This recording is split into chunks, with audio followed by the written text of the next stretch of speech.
All hell broke loose in the United Kingdom Parliament yesterday as the opposition party pressed Prime Minister Kier Starmer and his government about Lord Mandelson, Peter Mandelson, one of Jeffrey Epstein's closest friends, who was all throughout these files. He's in his underwear and photos with girls, engaged in some of the most disgusting communications with Epstein and likely some of the most grotesque behavior. And it turned out that the government under Prime Minister Kier Starmer, when they were vetting Mandelson, who became the UK ambassador to the United States, the vetting showed these relationships with Epstein. And apparently Mandelson said, what you're hearing is overblown, and I didn't really have these extensive relationships. And the government brought in Mandelson and kept him as a lord, kept him, in these positions, kept him appointed him as the ambassador, and now this is like toppling the government in the UK right now. Prime Minister Kier Starmer did his best to try to defend the fact that he appointed Peter Mandelson to be UK ambassador to the United States. But unlike in the United States, where this Trump cabal just says whatever, we don't care, we're just going to ignore the fact that Donald Trump appeared 38,000 times. In the United Kingdom, it's a big deal to have affiliations with the world's biggest pedo in Jeffrey Epstein. And so we're seeing the domino effects of the Epstein files in every other country other than in the United States government under the Trump regime, where they just deny that Donald Trump appears 38,000 times and Trump's at the center of the cabal. This is a very difficult time for Prime Minister Kier Starmer to try to survive this. Let me just show you what went down, and you'll see the opposition in Parliament. This is very, the Parliament in general in the UK, it's very combative. It's very in your face. You have to stand up there and justify yourself, on the floor of Parliament. But I just want to share with you, the types of questioning that Kier Starmer was given by the opposition. Let's watch this first clip right here. It absolutely beggars belief. And if we want to clean up politics, then this sort of thing should not be being allowed to happen. Politics is a difficult place, we know that, but this was down to judgment. Yeah. It was down to the judgment of one person, or was it the judgment of others around that person? So I urge the honourable and right honourable members on the Labour benches opposite, do the right thing this evening. Stand up for democracy, stand up for Parliament, and stand up for decency. Alicia Kearns. Thank you, Madam Deputy Speaker. Liberation Day. That is how Mandelson described the day of Epstein's release from prison for procuring children to be trafficked and raped. Mandelson's next message was, "How is freedom feeling?" Epstein replied, "She feels fresh, firm, and creamy." Mandelson's next reply, "Naughty boy." Now, we hadn't seen this email, I'll admit, when the ambassador was appointed. But let's look at what we did know when he was appointed ambassador. We knew at that point that he had consoled this paedophile, consoled him on his being found guilty and convicted for just one of the many, many crimes he committed. We also knew that while he was Deputy Prime Minister of this country and Business and Trade Secretary, carrying the flag of our great nation on an official visit to New York, he stayed in a convicted paedophile's flat.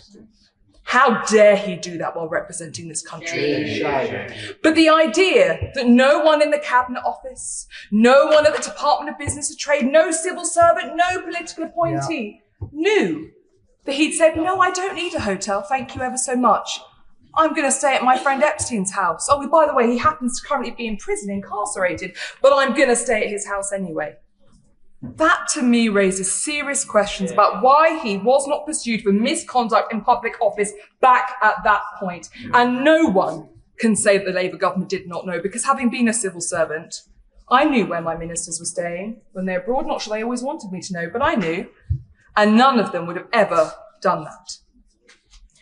This is the heart of the issue with the judgment of the Prime Minister.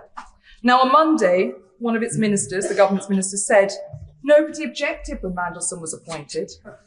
I would say, look at Hansard. I remember objecting very, very clearly and repeatedly, because it was very clear at that point that Mandelson had repeatedly said that Epstein did not deserve to be in prison, that this was an awful time for him, how he was caring and thinking for his good friend. Why was there no investigation, and why was the vetting not done right? Because there is no question that the vetting cannot have been conducted properly. I have been through vetting myself. Now, I accept it was not as a minister, but as a civil servant, I've been sat in a room with a rather elderly gentleman for 2 hours, asked about my every sexual proclivity, asked about when I lost my virginity, asked about whether I'd taken drugs or not, asked about every single aspect of my life. Because civil servants, whether they be apolitical or politicians in this place, should hold themselves accountable and be right to be appointed for these roles. Here's another clip right here. Let's play it. This has been an absolutely extraordinary day in British politics. Yep. It is not often that there is an audible intake of breath in this chamber, but we all heard it earlier on.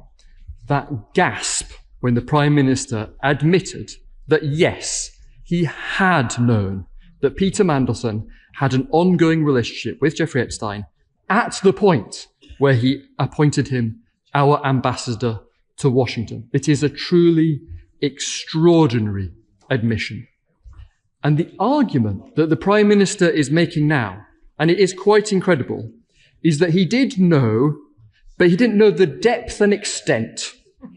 And this implies that there is some reasonable extent to which you can be in a long-term relationship with the world's most famous paedophile and still be appointed to our ambassador in Washington. That you can be, to a certain reasonable in depth, involved with the world's most corrupt man and still be appointed His Majesty's ambassador. And now the Prime Minister is asking to be taken on trust. Well, after this whole sordid affair, I'm afraid that's just not good enough anymore. The Prime Minister knew that Mandelson had stayed in Epstein's house while he was in jail for child prostitution. Did that not set some alarm bells ringing in the mind of the Prime Minister? Or is that not deep enough a relationship to have worried the Prime Minister? The member for Skipton earlier on told the House that the British government was warned by one of our closest international allies about their deep concerns before his appointment. Did that not set some alarm bells ringing in the mind of the Prime Minister? No, instead, he appointed a man who had twice had to resign over corruption. And now, unbelievably, his argument is, if only there had been some sign that Peter Mandelson was like this. Unbelievable, Madam Deputy Speaker. And this may just be the beginning. We really need to hear an answer now from the Minister on a specific point which ministers ducked and refused to address earlier on. The whole House will hear if he does not answer. Will the government agree to a full investigations into Mandelson's behaviour while he was our ambassador in Washington? Because on 27th of February last year, Mandelson arranged for the Prime Minister to meet Palantir, a client of Mandelson's company, Global Counsel. That meeting was not recorded in the PM's register of meeting. It only emerged later. Palantir were then awarded a £240 million contract by the government on a direct award rather than a competition. We need the Cabinet Secretary to examine the circumstances of that contract. Will a minister agree, yes or no? And I asked the minister, why wasn't that prime ministerial meeting recorded in the normal way? How many more such lobbyist meetings were there? What other inside information was shared with Mandelson's clients? And will he now agree to a full inquiry into Mandelson's time as our ambassador? Yes or no? Can furthermore the minister reassure the House that the proper process has been followed for all Number 10's other appointments recently? Can he say that very clearly to the House and give us that reassurance? Now, before I come to the manuscript amendment, Madam Deputy Speaker, let me say something positive about some of the contributions we've heard today from the Labour backbenchers. The member for the Forest of Dean gave a genuinely superb speech in which he said he would not be able to look victims in the eye if he voted for the government's amendment. He was alone. It was a brave speech. He was not completely alone, because we also heard sensible comments from the Labour backbenchers, including from Oldham West, Ashton-under-Lyne, Widnes, Middlesbrough and Thornby, pointing out that the government's cover-up amendment was simply not going to fly. I think the member for Liverpool, Wavertree, actually said that she would be ashamed to vote for it, and she was totally, totally right. All those Labour backbenchers have shown their character today. But what a contrast. What a contrast with the behaviour of the Prime Minister, who isn't here. He still hasn't apologised for appointing Mandelson. And a few hours ago, he was telling this House that these documents couldn't be published. He was saying at PMQs that the leader of the opposition was outrageous and silly for even asking. And here we are, just a few hours later, and the government has had a total U-turn because they know that they can't get their own people to vote for this shameful proposed cover-up. The Prime Minister has not been decisive. He only sacked Peter Mandelson because we forced him to do. He said again and again that he had full confidence in him. And I think many voters will be thinking, why on earth was the Prime Minister so deeply in hock to this man? The truth is, he was not out on a limb over in Washington. He was a deeply embedded part of the Prime Minister's operation. He was involved in the selection of some of the MPs here today. He was involved in the Prime Minister's reshuffle. He was part of the toxic culture that the Health Secretary, the Labour Health Secretary, has warned about in number 10. And most shamefully of all, we had a former Labour Prime Minister, Gordon Brown, whatever you think of him. He tried to get a document about some of the things that Peter Mandelson had done. He was rebuffed. Funnily enough, the documents couldn't be found. Madam Deputy Speaker, whatever you think of Gordon Brown, when you choose Peter Mandelson over Gordon Brown, you are making the wrong decision. Yeah. And here is another clip of what went down. Let's play it. Directly, could he tell us, did the official security vetting that he received mention Mandelson's ongoing relationship with the paedophile Jeffrey Epstein? And he replied, yes, it did. Now, the point is that when the minister says he lied to the Prime Minister, but the Prime Minister knew that the relationship was ongoing. So even if he lied about some other aspects of the relationship, cannot the minister see that the fact there was any ongoing relationship at all with a man who'd been imprisoned for paedophilia and prostitution, can he not see that that was an impossible position to defend, and no subsequent lies or revelations alter the fact that the Prime Minister appointed him when he knew that he was in that ongoing relationship? Now, here's the exchange involving Prime Minister Kier Starmer. Of course, for those who aren't in the UK, Labour Party, that's the governing party right now. And you'll see Kier Starmer get questioned about, what did you know? When did you know it? Does this, what kind of judgment is this that you brought in Mandelson? And what does this say about your judgment in other areas? And, and look, Kier Starmer and lots of people who support Starmer are like, he's a well-intentioned, and decent human being. So he's trying to address it honestly. And it's a very difficult situation for him to weather. I'm not sure he's going to be able to survive this. Watch what happens when he's questioned, and you'll see this exchange right here. Can the Prime Minister tell us, did the official security vetting he received mention Mandelson's ongoing relationship with the paedophile Jeffrey Epstein? So clear. Prime Minister. Yes, it did. As a result, various questions were put to him. I intend to disclose to this House all of the national security, prejudice to international relations on one side. I want to make sure this House sees the full documentation, so it will see for itself the extent to which time and time again Mandelson completely misrepresented the extent of his relationship with Epstein and lied throughout the process, including in response to the due diligence. And then there was another line of questioning about Kier Starmer meeting with Palantir in the United States. Peter Thiel's in the is in a lot of instances in the files as well. And Peter Mandelson, his company, you know, has a lot of links with Palantir as well, as pointed out here. And so it's like you met with Palantir, and Mandelson has the Palantir connection with Peter Thiel, and they were all speaking with Epstein in the files. Here, play this clip right here. Briefly, Mr. Speaker, before I hand over to other members of the House, to the conduct of Lord Mandelson whilst he was our ambassador in Washington. And I think that this is very relevant for our debate today, because it exposes again the Prime Minister's lack of judgment in appointing Peter Mandelson as our ambassador. There is obviously now very strong evidence to suggest that Mandelson behaved entirely inappropriately when he was a Secretary of State in the last Labour government. But there are now equally big questions outstanding about what was happening in 2025 in Washington. And this, as I say, is relevant now. On the 27th of February, 2025, the Prime Minister, whilst in Washington, visited the American data and AI company Palantir at its headquarters. The meeting did not appear in the Prime Minister's register of visits. It only came to light later. Now, Palantir, we should remember or remind ourselves, was a client of Global Counsel, the company in which Peter Mandelson had a commanding share. Later that year, Palantir received from this government a £240 million deal. British companies couldn't compete. That deal was granted by direct award.